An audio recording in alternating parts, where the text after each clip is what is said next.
Bonjour tout le monde, je suis Paul Brundtland, professeur et pratiquant du yoga du corps et l'esprit. Aujourd'hui, je suis à Corcogne, pas trop loin de Montpellier, dans le sud. Donc aujourd'hui, je vais commencer ma série 10 pays, ma vie et le yoga.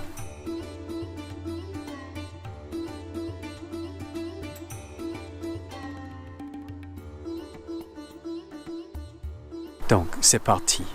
Des années 60. Un jeune Norvégien avec une barbe rencontre une jeune Jamaïcaine un tout petit peu plus âgée que lui dans un bar de jazz à Londres. Comme avec la barbe, il faisait un peu plus que son âge.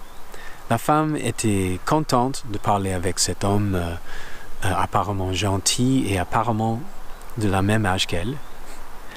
Et lui, il était très content de parler avec elle, surtout parce qu'elle était jamaïcaine. Et ce jour même, le même jour, dans la bibliothèque, il avait lu plein de trucs sur le Jamaïque pour la première fois. Donc par hasard, il savait plein de choses sur le Jamaïque. Il y avait beaucoup de choses à parler avec elle.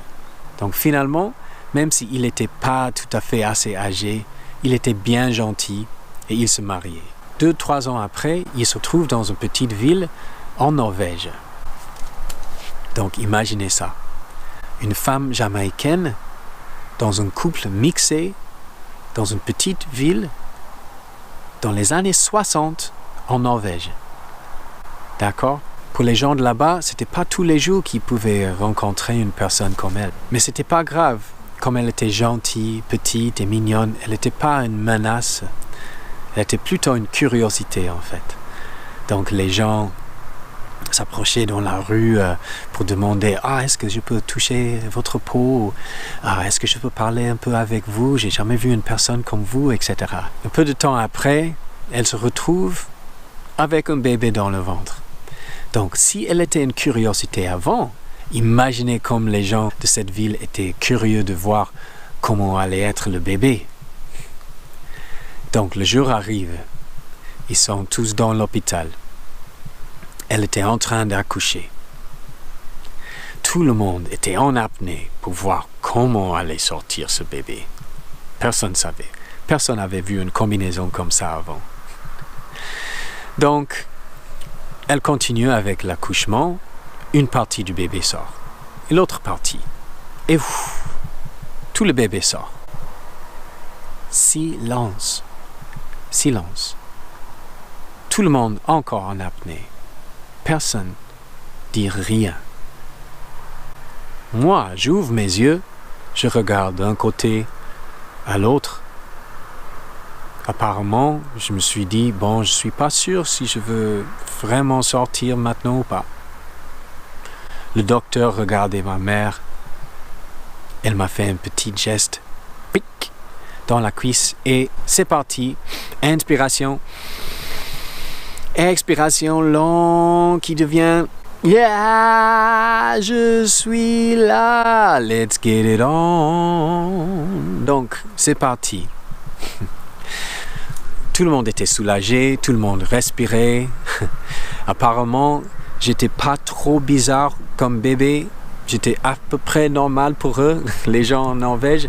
Donc, finalement, c'est bien passé. Finalement, ça a bien commencé.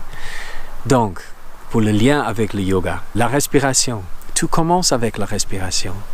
Au moins tout dans cette vie, à l'extérieur, avec les autres, ça commence avec la respiration. Avant de respirer, on n'est pas tout à fait là. Avant de s'exprimer, on n'est pas tout à fait là non plus. Donc, utilisez votre voix, exprimez-vous. Rajoutez un mot à cette conversation à l'extérieur. Avec l'expression vient le soulagement aussi. C'est bien de partager. Je commence toujours avec la respiration et le yoga. Pranayama, c'est contrôler ou allonger la respiration. Ok, on va faire un peu de pranayama ensemble. Le but de cet exercice, c'est tout simplement de se détendre. D'accord? Donc, on va juste allonger la respiration. On va passer plus de temps que d'habitude dans l'inspiration et plus de temps que d'habitude dans l'expiration. On va essayer d'avoir les expirations encore plus longues que les inspirations. Et entre l'inspiration et l'expiration, et entre l'expiration et l'inspiration, on peut avoir une petite apnée mais une apnée sans blocage musculaire. D'accord? Donc, par exemple, ça c'est mon rythme, pas forcément votre rythme. Comme ça, on inspire. Petite apnée naturelle et après expirer.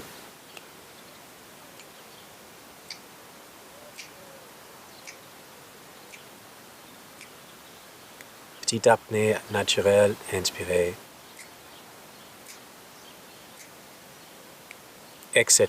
Donc le but physiologique, c'est d'avoir une vasodilatation, dilatation des vaisseaux sanguins, et aussi une activation davantage du système parasympathique. D'accord? Donc un effet relaxant. On peut éventuellement rajouter la voix aussi. Donc avec la voix, on peut profiter des vibrations au niveau de la tête et ça favorise encore plus la détente et encore plus la longueur de l'expiration. C'est plus facile d'expirer avec la voix. On contrôle un peu mieux l'expiration. Donc, on inspire et après,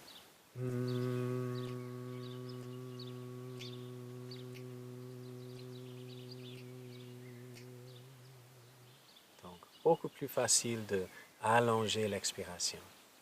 Donc, pour vraiment profiter de cet exercice, pensez à le faire pendant 1 minute jusqu'à 5 minutes, 2-3 fois par jour, au moins 1 fois par jour, d'accord? Et avec la pratique, ça va être de plus en plus facile de vraiment entrer dans un état détendu. Et rappelez-vous de prendre votre propre rythme. Soyez confortable tout le long de l'exercice, d'accord? Donc, ça c'est tout pour aujourd'hui. Merci beaucoup. Et si vous avez envie de pratiquer en direct avec moi, n'oubliez pas mon stage d'été le 3 jusqu'à 5 août en Ossès dans les Pyrénées-Atlantiques. Ça va être très très chouette de vous voir, les moustiques là. Aussi, je fais les cours à Montpellier et par Skype. Donc, merci encore et profitez bien de la vie. Au revoir.